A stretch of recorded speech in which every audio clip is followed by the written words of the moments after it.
যোৱা কেইদিনমান আগতে কেবিনেটত আমি সিদ্ধান্ত লৈছিলো যে আৰু 20 লাখ লোকক আমি ৰেচন কাৰ্ড দিম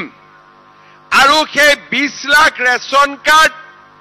আমি অসমৰ সকলো সমষ্টিতে সমভাৱে বিতৰণ কৰিছিলো যাতে কোনো মানুহ ৰেচনৰ পৰা বঞ্চিত হৈ থাকিব নালাগে আজি মই গৌৰৱ অনুভৱ কৰো যে আজিৰ এই দিনটোত অসমৰ 50টা বিধানসভা সমষ্টিত 7 লাখ লোকে নতুনকৈ ৰেচন কাৰ্ড পাব আৰু 7 লাখ মানুহে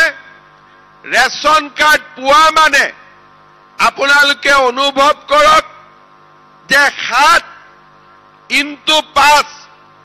35 লাখ কেজি চাউল নতুনকৈ দুখীয়া মানুহৰ ঘৰত প্ৰৱেশ কৰিব আপোনালোকে চিন্তা কৰক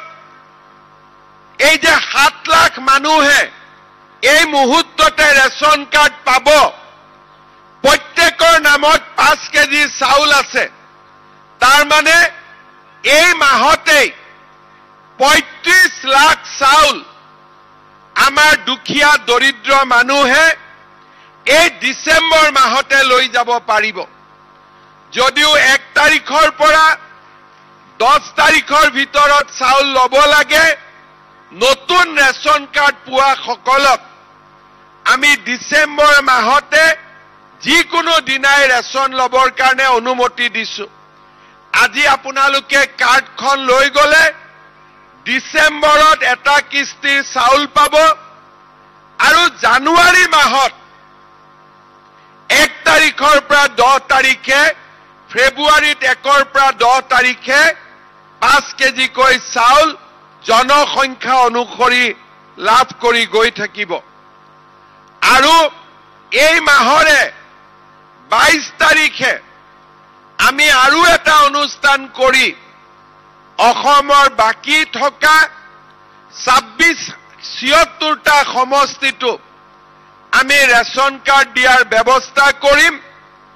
আৰু এই মাহৰ ভিতৰতে